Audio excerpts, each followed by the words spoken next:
Bienvenue dans ce nouveau billet de la Bourse en stress numéro 81 en date donc du 3 septembre 2021. J'espère que vous avez passé de bonnes vacances.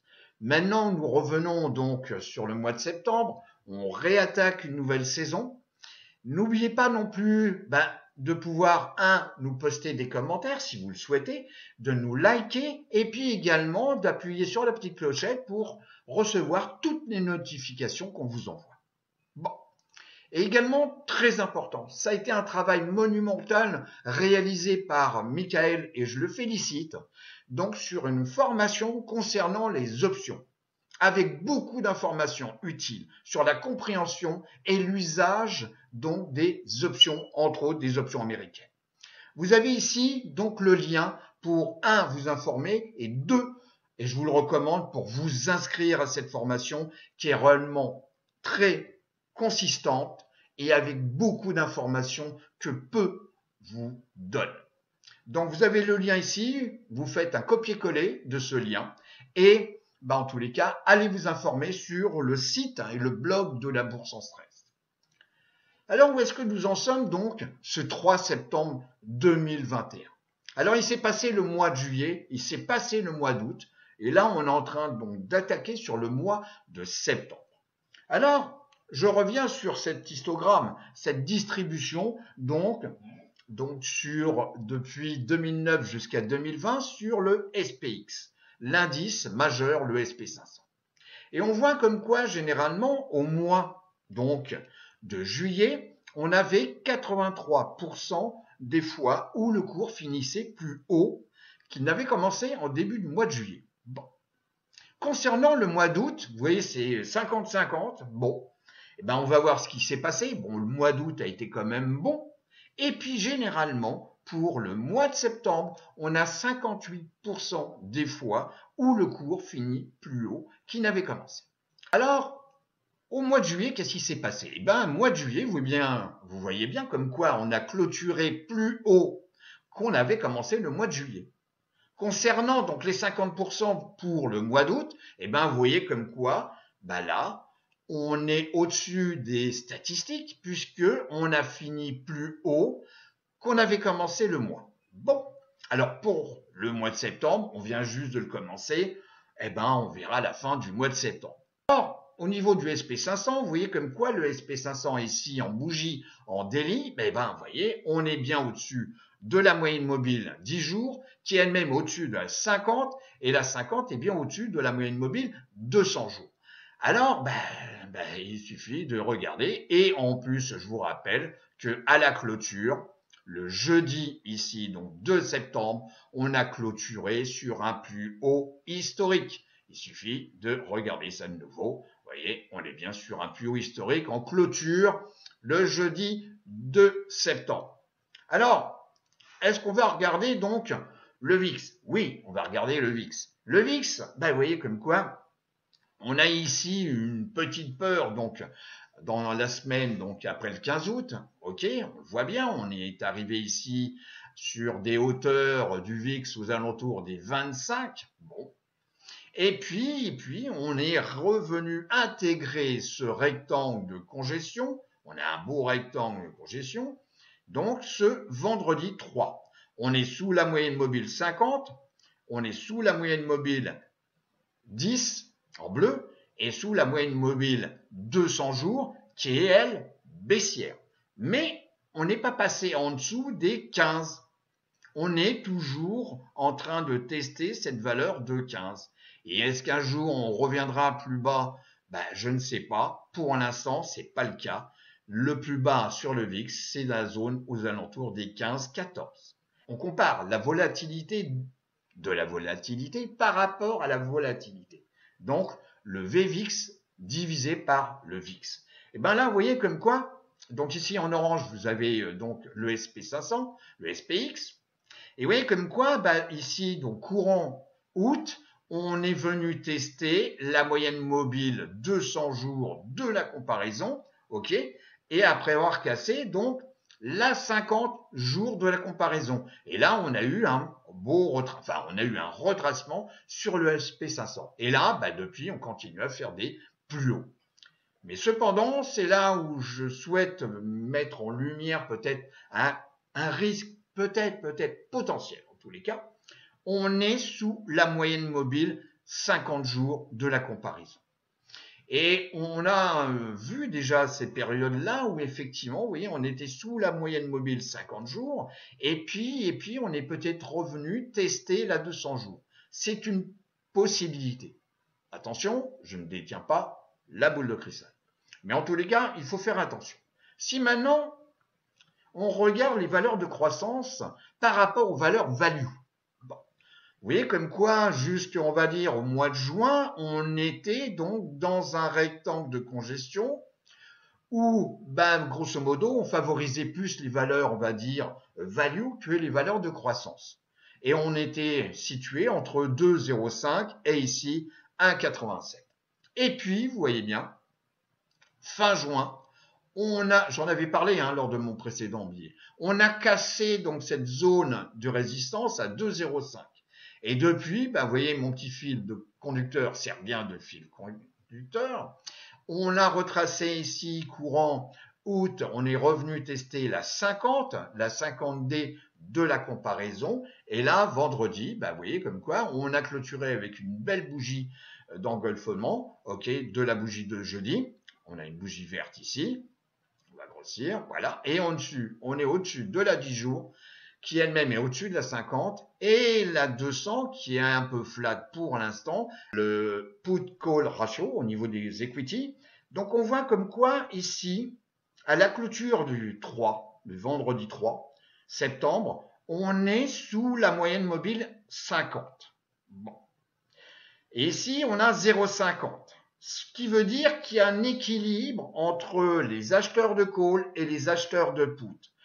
Les acheteurs de call, donc, c'est dans l'espoir, on va appeler ça comme quoi le marché continue à être bullish. Les acheteurs de put, c'est pour se protéger. Et là, vous voyez bien comme quoi, on a eu une belle fin de mois d'août, donc avec un put-call ratio relativement faible, 0,42, 0,40 ici, mais là, on recommence un petit peu à remonter. Alors, est-ce que les acheteurs de put pour protection vont être de plus en plus importants? Je ne sais pas. Vous voyez comme quoi ici, on avait pendant la semaine donc du 15 août, on a eu ici des acheteurs qui ont été prépondérants puisqu'on est arrivé pratiquement à 0,62, 0,61 par rapport aux acheteurs de call. Bon, donc à suivre. Et également, donc, ce que je regarde aussi, c'est les FANG, donc à travers cet indice NYFANG. Vous voyez comme quoi on a eu ici donc un beau triangle pendant un certain temps. Au mois de juin, on a cassé ce triangle, donc après effectivement une belle hausse ici, on avait une période de stabilisation à travers ce drapeau et on l'a quitté.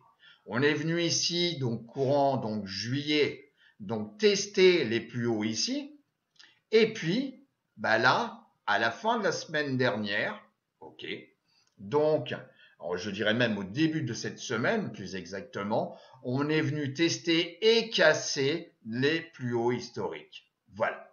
Alors, on est au-dessus de la moyenne mobile 10 jours, qui elle-même a croisé à la hausse la 50. La 50 jours a une tendance haussière après cette tendance ici de stabilisation.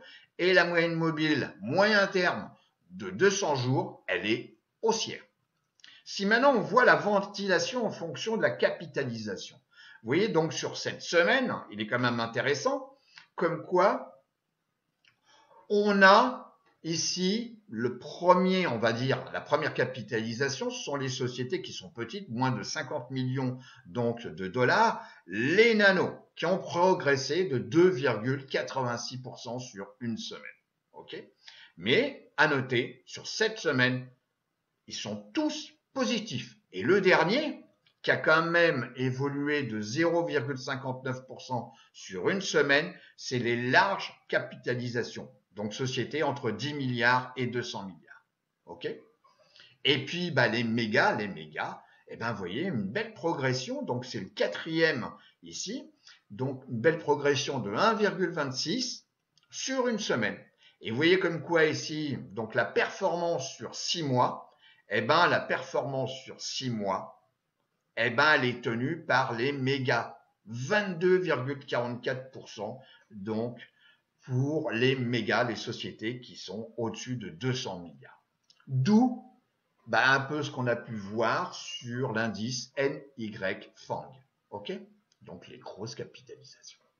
Donc maintenant, on va continuer à voir tous les indices, mais ça va se faire donc sans la caméra. On se retrouve tout de suite. Alors, au niveau des 4 indices, alors déjà, premièrement, sur 6 mois, puisque je suis sur 6 mois, vous voyez comme quoi ça a complètement changé par rapport au précédent billet. Le premier donc indice, c'est le Nasdaq 100, le QQ, alors qu'il était en train de s'endormir il y a quelque temps, début juillet. Le deuxième, c'est le SP500.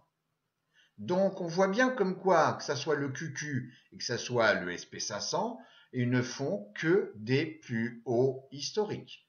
Plus haut historique. Ok, ici on a bien cassé ici un plus haut historique était ici, etc. Par contre, le Dow Jones, pour l'instant, ne fait pas donc de plus haut historique, contrairement aux deux premiers. On est quand même très flat. Cependant, sur 6 mois, on est quand même à 14% donc de progression sur 6 mois. Ok ? Et le dernier, qui est toujours, là, il est toujours en mode endormi, donc le Russell 2000, le IWM. Bon. Alors, si on regarde d'une façon un petit peu plus précise, vous voyez donc que là, on a le QQ. Le QQ, on a bien fait un plus haut historique. OK ? Donc, vous voyez comme quoi ici en clôture, vendredi, on a fait un plus haut historique. OK ? Bon. On est bien au-dessus de la moyenne mobile 10 jours. Celle-ci est bien au-dessus de la 50. La 50, on s'en est servi donc comme test pendant la semaine du 15. Donc, entre autres, ici, on est venu tester la 50 donc le 19 août. La 50 est haussière, la 200 aussi. Bon, et on a toujours cette ligne de tendance qui est toujours haussière. Le Russell 2000, on le voit, ça remonte depuis février. On est dans une zone de congestion. Bon. Alors, il n'a pas trop baissé, mais il n'a pas monté non plus. OK ? On voit comme quoi les petites et moyennes entreprises américaines, qui sont quand même bien on va dire, implantées économiquement, pour l'instant, ça végète un tout petit peu. Donc, il va falloir patienter. Et vous voyez comme quoi on vient tester ici la zone donc, de résistance, la zone de support. Donc, on est sur le Russell 2000, donc à travers l'ETF IWM, on est intégré entre 230 et 210 et on navigue là-dedans. Bon. Alors demain, c'est demain. Et puis, vous voyez comme quoi, courant août, on est venu tester la 200. Et la 50 ici, elle est plate. Bon. Si maintenant, on regarde, donc, on va dire la distribution, la quantité en pourcentage de sociétés qui sont au-dessus de la moyenne mobile 50, 50D, ok. Donc, vous voyez, donc à travers cet indice, vous voyez comme quoi on a clôturé donc vendredi 3 avec 66,33% de sociétés qui se situent au-dessus de leur moyenne mobile 50 jours. Bon, cet indicateur est sous la 200 jours de cet indicateur. Mais par contre, on est au-dessus de la 50. Ce qui s'est passé donc pendant la semaine donc du 15 août, on a vu entre autres en date précise sur le 19 août, vous voyez comme quoi on est passé sous la barre donc des 58% de sociétés au-dessus de leur moyenne mobile 50 jours. Et puis l'indicateur est remonté. Bon. Et puis vous voyez comme quoi on s'était vu fin juin, donc début juillet. On était passé ici dans une zone relativement faible. On n'avait que 32,5% de sociétés au-dessus de leur moyenne mobile, donc 50 jours. Bon. Si maintenant on regarde la roue sectorielle, La roue sectorielle, donc, et là aussi ça a intégralement changé depuis donc début juillet, où le secteur de l'énergie était le premier secteur. Vous voyez comme quoi ça peut changer relativement vite. Donc là, on est sur la roue sectorielle sur 6 mois. Et là, sur 6 mois, le premier secteur, ce sont les technologies. Eh ben oui, il faut redonner ce qui appartient à César. Le deuxième, c'est la santé, XLV. Donc, on a bien par rapport à la roue sectorielle, on a tourné, oui, on a décalé. Le troisième secteur, ben, ce sont les utilities, ok. Le quatrième, c'est les couches culottes, XLP. Et puis, XLY, donc on est ici en 5e position, etc., etc. Et le dernier, qui avait bien en tous les cas pris en tous les cas un intérêt pour les investisseurs, eh ben il est revenu non pas dans les oubliettes, mais vous voyez comme quoi le secteur de l'énergie, on est revenu, allez, j'arrondis à 0% sur 6 mois, alors qu'il avait, si on regarde historiquement, il avait bien progressé, hein, au mois de juin entre autres, etc. Si maintenant on compare donc les secteurs avec un secteur supplémentaire donc qui englobe le real estate, et si on compare ça par rapport au SP500, vous voyez comme quoi l'énergie ne superforme plus par rapport au SP500. Je dirais que l'énergie, on est pratiquement, vous voyez, en dessous des 19% de moins bien, de négatif. Ok, donc ça veut dire qu'il valait mieux investir sur le SP500 que sur l'énergie. Sur 6 mois, hein, on est toujours sur 6 mois. Ok, et sur 6 mois, vous voyez bien comme quoi le real estate, c'est le premier avec une progression par rapport à un indice de référence, le SP500, on est à plus de 16% de progression par rapport donc au SP500. Je vous rappelle que c'est une comparaison par rapport à l'indice de référence, hein, on est d'accord. Et puis bah ici, vous avez XLY qui fait moins bien que le SP500. Et ici, on a la technologie qui fait mieux que le SP500, pratiquement 5%. Et ici, les industriels moins bien que le SP500. Ici, le matériau de base XLB moins bien que le SP500. Et puis, même chose pour XLP, les staples. Voilà. Et puis ici, on a les utilities, un petit peu mieux que le SP500. On a une progression sur 6 mois de plus 1,31%. Bon, c'est pas grand-chose non plus, hein. Et puis là, les financières qui font moins bien que le SP500. Bon. Si maintenant, on revient sur la présentation. Ce sont les secteurs et sous-secteurs que je suis. Bon. Vous voyez bien comme quoi, ici, là aussi, ça a totalement changé par rapport au mois de juillet. Le premier secteur, donc, ou sous-secteur, hein, parce que ce sont vraiment les secteurs et sous-secteurs que je suis moi de mon côté, vous voyez comme quoi le real estate est le numéro 1 sur 6 mois. Alors le deuxième secteur ou sous-secteur, c'est XLK, donc la technologie. Et vous voyez, suivi de près, donc sur 6 mois, par les semi-conducteurs. Ça commence à se réveiller, hein, les semi-conducteurs et donc la technologie. On l'a vu, hein, en comparant donc les secteurs. Donc vous voyez que pour l'instant, sur 6 mois, seule l'énergie est négative sur 6 mois. Concernant cette semaine, vous voyez comme quoi bah, XLK fait une belle progression. Le mieux, c'est quand même pour le real estate, hein, 3,8% sur une semaine. Mais vous voyez comme quoi XLK, bah, il a fait une progression de 0,9. On a également la santé 1,7, ok. Et puis également ici, donc 1,5 et 1,4 pour les utilities et ce que j'appelle les couches culottes, les consumer staples.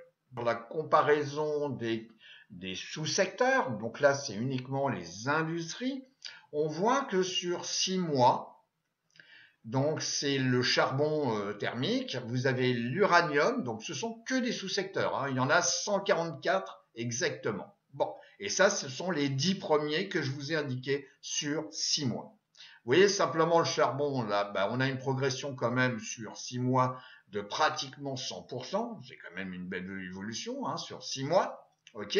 On a également les matériaux de base. Donc, vous voyez comme quoi tout ça, c'est quand même matériaux de base. C'est adossé au secteur XLB.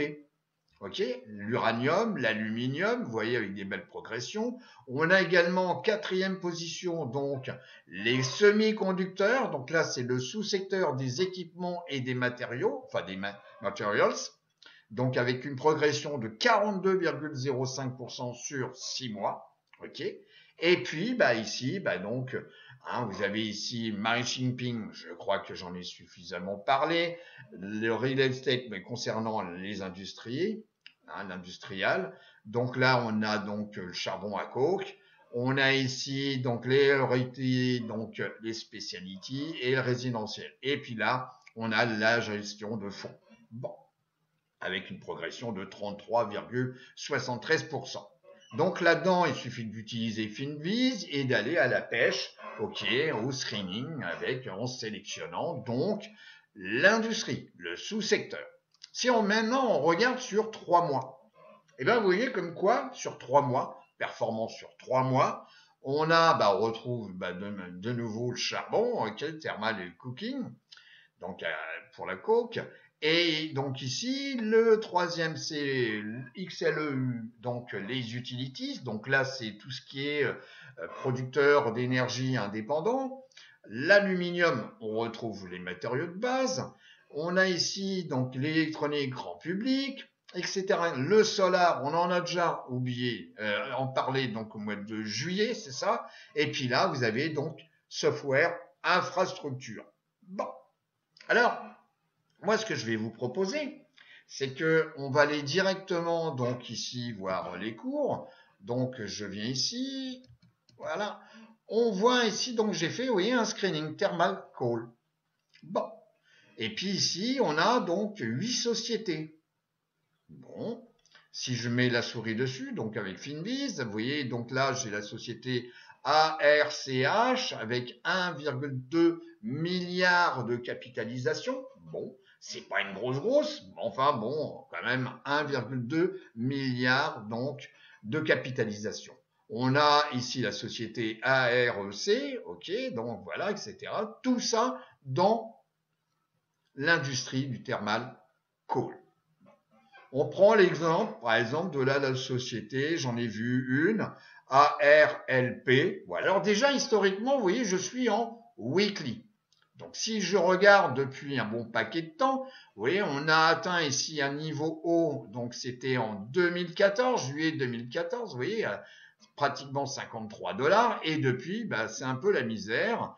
Donc ici, on est venu tester des plus bas, 3,48 $, des plus bas qu'on avait rencontrés ici. Vous voyez, on revient dans les années 2000. Bon, et comme quoi, sur 20 ans, le truc, il est revenu exactement voir maman ici, donc aucune progression. Donc celui qui avait jeté là et puis qui n'a rien fait et qui l'a conservé, on revient au point de départ. Donc ça se trouve au point d'achat. Mais il n'a pas profité donc de pouvoir écouler ses stocks au moment où tout le monde voulait en acheter, donc le prix était cher. Donc ici, vous voyez comme quoi on a donc la moyenne mobile, donc 10 semaines, donc on est bien au-dessus. On a croisé donc à la hausse donc la moyenne mobile 50 semaines, donc ça commence à faire quand même pas mal. Hein. Et puis on a la 200 semaines ici qui est toujours baissière. Si maintenant je me mets en bougie, en daily, et vous voyez comme quoi là on vient de faire donc un plus haut d'un an. Hein, donc un plus haut d'un an. Et on est au-dessus de la moyenne mobile 10 jours, qui est elle-même au-dessus de la 50 jours, et ici au-dessus de la 200. La 200 jours, vous voyez comme quoi elle a changé, elle a eu une inflexion, un changement de tendance, ok. Et puis, en termes de target, je dirais qu'on a peut-être un objectif ici, aux alentours des 10 $, ici aux alentours des 12 $. Bon, est-ce qu'il faut la prendre? C'est pas à moi de vous dire comme quoi il faut la prendre. Je trouve que la société peut être intéressante. Ok. On a également un autre secteur qui peut être donc intéressant à suivre, c'est ce qui est software, donc software infrastructure. Bon. Hein, qui était ici en 9e position, hein, je vous en avais indiqué que 10 sur 3 mois. Bon. Eh ben, on va aller donc là directement sur Finviz. On vient ici. Donc, j'avais paramétré software, donc infrastructure. Et ici, ben, vous voyez comme quoi j'en ai une tripotée. J'en ai 114 au total. 114 sociétés. Bon. Alors, vous mettez la souris dessus. Vous voyez, bon, vous avez la présentation de la société avec donc ici la capitalisation, une société à Camille qui est bien connue dans les semi-conducteurs. On a LF, voilà, software, etc., etc., etc., etc. Donc ici, bah, vous avez également la capitalisation, etc., etc. Je n'ai pas fait de tri par capitalisation ainsi que de volume moyen. Je vous rappelle que dans ce cas-là, il faut aller cliquer ici sur All et vous allez paramétrer donc la capitalisation si vous le désirez, les volumes moyens, etc. Bon. Une société qui peut être intéressante, ACIWM. Ce n'est pas de la recommandation, c'est juste une société. Bon, ben, il se trouve qu'elle se trouve en numéro 1 ici, ok. Mais une société qui peut être intéressante à suivre. Donc, on regarde la trombinette. Donc, déjà, on va voir la tendance de fond. On va se mettre ici en weekly. Et en weekly, vous voyez comme quoi, qu'est-ce qu'on peut dire? Depuis un paquet de temps, la société, elle ne fait que des plus hauts. Bon, elle a une tendance en weekly qui est claire. Ici, vous avez la moyenne mobile 200 semaines, donc c'est quand même du cossu, et elle est bien haussière. Et puis là, qu'est-ce qui s'est passé? Vous voyez comme quoi, courant août, on est revenu tester, donc on est passé ici de 42, on a perdu pratiquement plus de 10 $. On est revenu tester la moyenne mobile 200. Bon. On est sous la 50, enfin on est sous la 50 ici semaine, et la 10 semaines a croisé à la baisse la 50. Est-ce que la 200 semaines va tenir? Est-ce qu'elle va jouer le rôle de support dynamique? Ce sont les prochaines semaines qui vont me le dire. Si maintenant je regarde en one day, vous voyez comme quoi on a eu un fort retracement, comme on l'a vu, on est passé pratiquement de plus de 42 jusqu'ici, donc à 30, j'arrondis, et on est venu retester, vous voyez, une zone ici, qui était une zone de résistance préalablement, et maintenant qui est une zone de support. Donc pour l'instant, vous voyez, la 200 jours est un peu flat, la 50 est baissière et on a croisé à la baisse la 200. Et puis là, cette semaine, il y a eu une inversion où le cours est repassé au-dessus de la 10 jours. Alors ça aussi, c'est une société à suivre. Et à suivre et voir également, donc, et à noter sur un petit cahier, parce que ça, je dirais comme quoi, effectivement, vous êtes aperçu, comme quoi plusieurs fois, le cours vient tester la 200 semaines, ok, et comme ici, etc., en 2020. Et puis, à un moment donné, on voit que la 200 semaines sert réellement de support dynamique. Donc, ce sont les prochains jours qui vont me le dire. Ok? Je reviens sur la présentation. Voilà. Et je reviens sur XBI. Alors, XBI, donc, qui est le sous-secteur biotech, qui dépend de XLV, qui est le secteur médical. On va regarder XBI. Pourquoi je vous en parle? Je vous en ai parlé au mois de juillet, etc. C'est vraiment à suivre parce qu'on est toujours dans une zone de congestion. On est dans un rectangle. Vous voyez, ici, on avait un triangle qui s'est formé. On aurait pu croire comme quoi XBI, pof, ça y est, casser le triangle, et puis après une belle progression ici, non, on se retrouve toujours prisonnier dans un rectangle de congestion qui va donc de 138 $, j'arrondis, à ici, à une zone donc des 119 $. Alors, je vais vous montrer quand même quelque chose qui peut servir, c'est la saisonnalité. On revient voir donc ici, donc ça, voilà, la saisonnalité de XBI. Donc, depuis 2009, on voit ici, jusqu'à 2020. Et vous voyez comme quoi, donc généralement, au mois d'août, c'est pas terrible. On a 33% des fois où le cours finit plus haut qu'il n'avait commencé.